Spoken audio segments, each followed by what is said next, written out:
greetings. This is Fred in Alaska. Thanks for joining me today.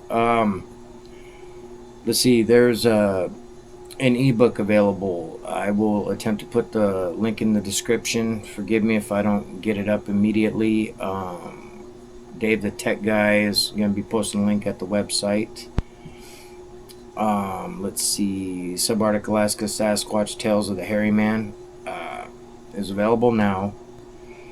It's ebook form. And that's all the info I have right now. Forgive me, it's wee hours of the morning. Got a faucet running in the background because it was below freezing and I didn't light a fire. Anyway, irrelevant. So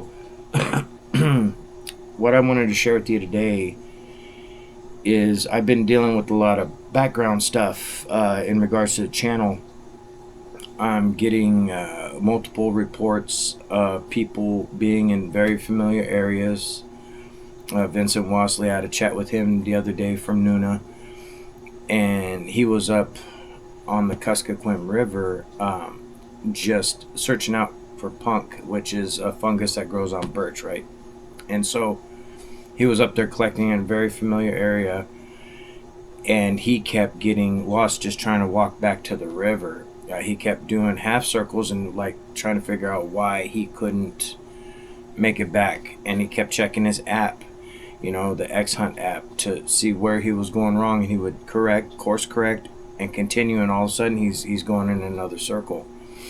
During the course of this, he saw something brown across the way, and it it blended in so well it kind of melted into the background, and he thought he was seeing things at first until it moved. And so once he recognized what was going on, he just took a straight track to the river and then followed the riverbank up to where his skiff was, thankfully. There's another report, I'll leave the person's name out, but something very similar. They're at a berry picking patch that was very familiar to them, very familiar, there for generations, I mean literally.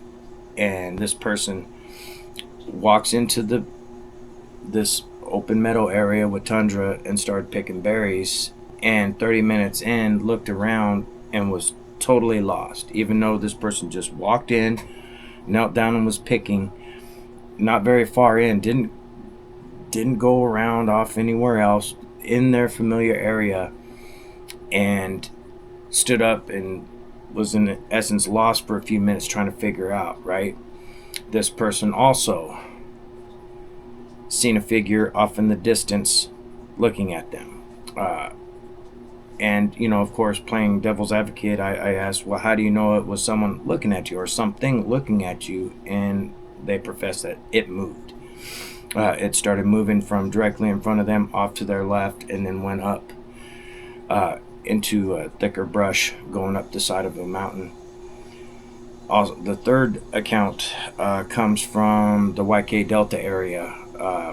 That's a wide swath of land, and I'll just leave it at that. Well, this young lady reported that she was at a berry picking site as well, and she was summoned by this thing approximately 200 yards away. She was with her older brother, and her older brother had bear protection with them, had a rifle. She said as she was picking, she caught the overwhelming urge to look in this specific direction, which was basically right in front of her. She said when she was looking, she noticed like a branch moving. She thought it was just a branch moving in the wind across the tundra at this little stand of black spruce across the way. She said as she was watching, she noticed it was actually a figure there motioning, waving for her. And she said she got the most eerie feeling, and she told her brother stood up immediately, went that direction a few steps, and this thing wasn't there anymore. He didn't see it, but she did, right? And she thought nothing of it, okay, my brother scared it off or whatever. So they were a little nervous continuing their berry picking when they stopped abruptly, and her brother was like, no, we should go now, right? So he leads the way out of there. She was totally confused. They're literally on their back trail. They can see the impressions in the tundra they walked, and her brother was confused. she reassured him, hey, we're going in the right direction. Look, these are our imprints in the tundra. And he kept saying no. And she was confused by it.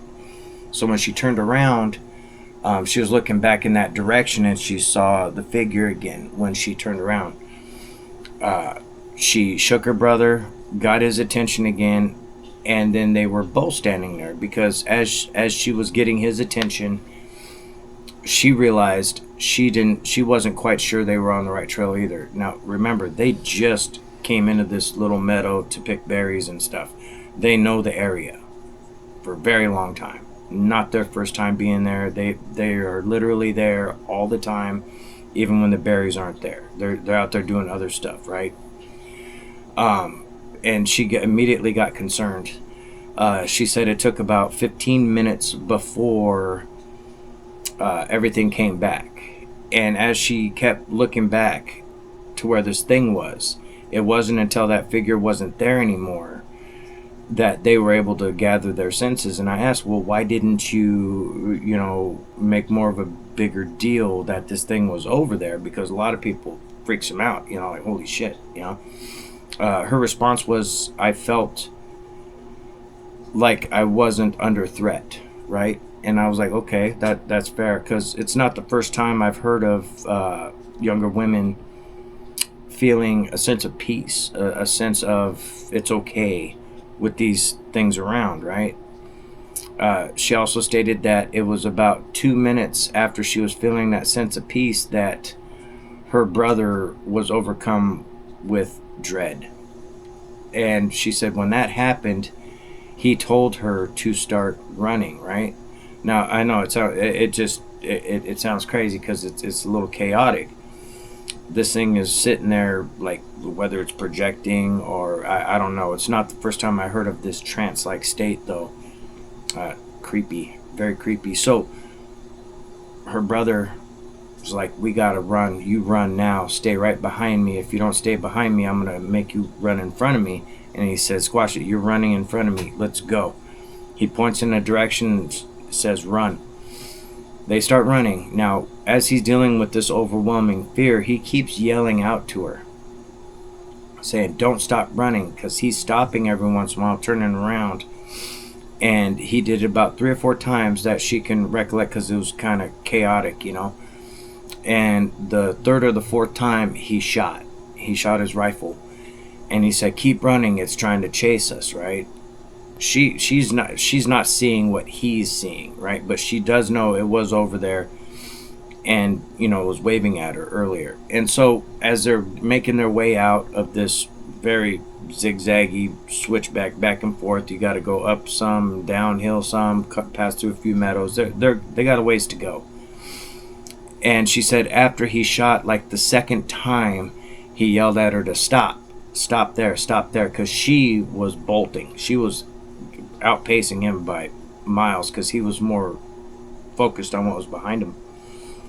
When he catches up to her, she said that he was pale, very, very pale, freaked out. They look at their back trail and they see a dark shadow figure cross across the path just inside the tree line that they had just come out of, right? Now, they had already gone approximately, she'd guess, about a 1/4 mile of him turning around, shot a couple times on their back trail, just making noise basically from what her brother told her. As they saw it cross, it just didn't stop. It was coming around, circling her brother, shot another shot in that direction. It goes dead quiet. Of course, ringing to the ears a little bit. But she said after they paused a minute, they heard a huge breaking noises. Crack, crack, crack. They take off again, right? Unprompted, they both just, no one said nothing, they just take off running.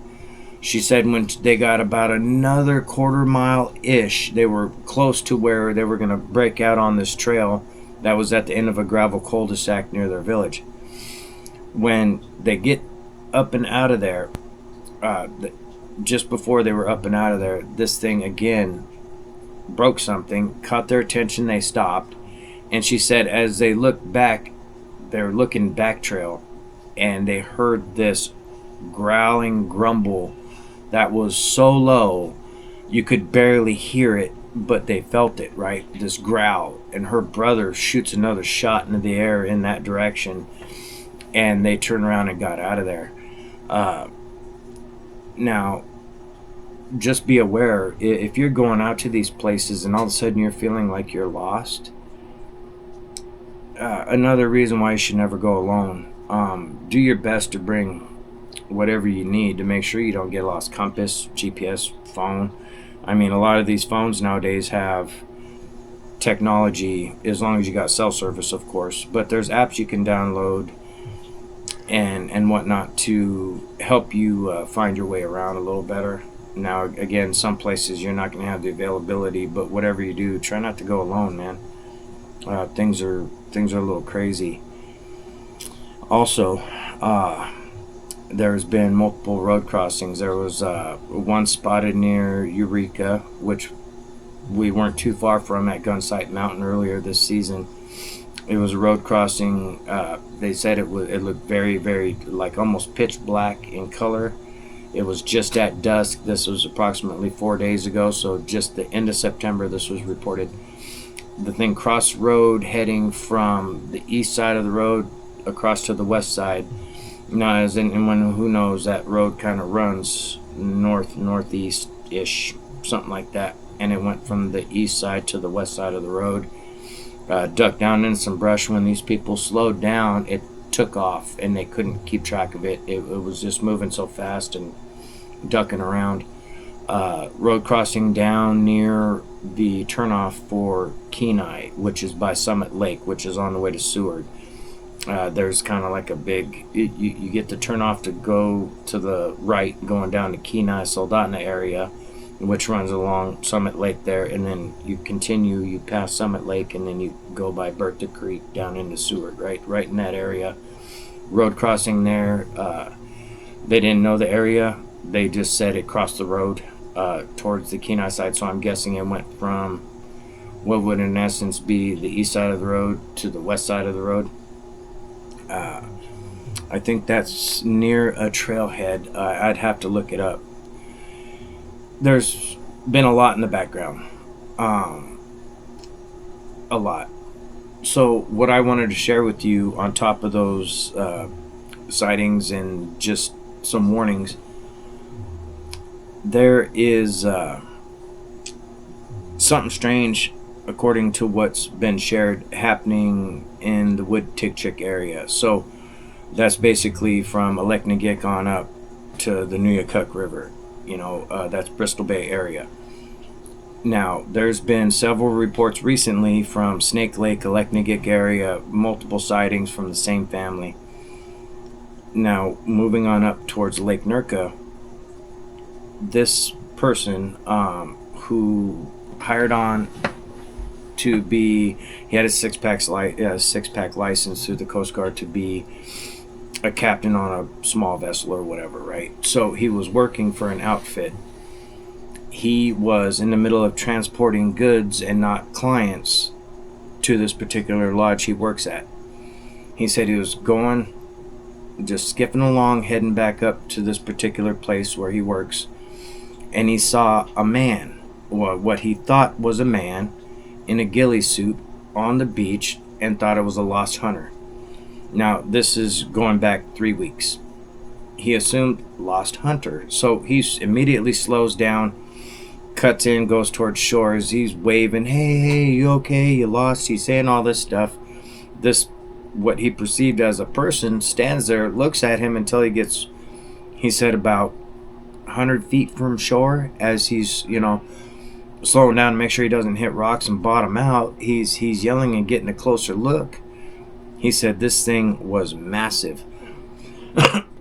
He said as he was pulling up and kind of gathering his senses on what he is seeing and actually seeing it, he said that all of a sudden this thing just kind of puffed itself up and backed up into the brush.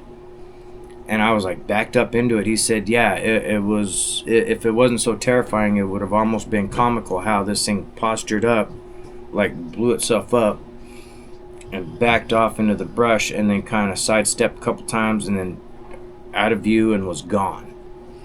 The description of it was real matted looking hair. Didn't look like it was well kept. It was big but a little gangly. And he said the length of the arms is what made it look gangly. And the way it moved was like very almost robotic. It was like, little short movements until it took off, and then it was real fluid and smooth. He didn't want to share his name or the outfit he worked for because he still works there. He said it was really weird. Asked if he felt scared. He said not until it puffed up and backed up and I realized how big it was. Then he got scared just by sheer size.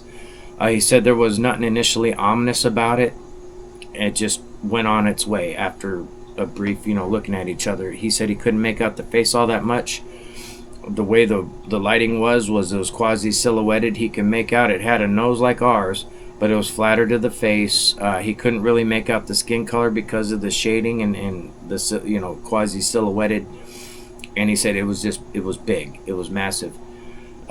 He also reported that later on that evening, on the same day, he heard a scream that originated from that same area, as he's guesstimating, of course. He's not 100% accurate on that, but a scream.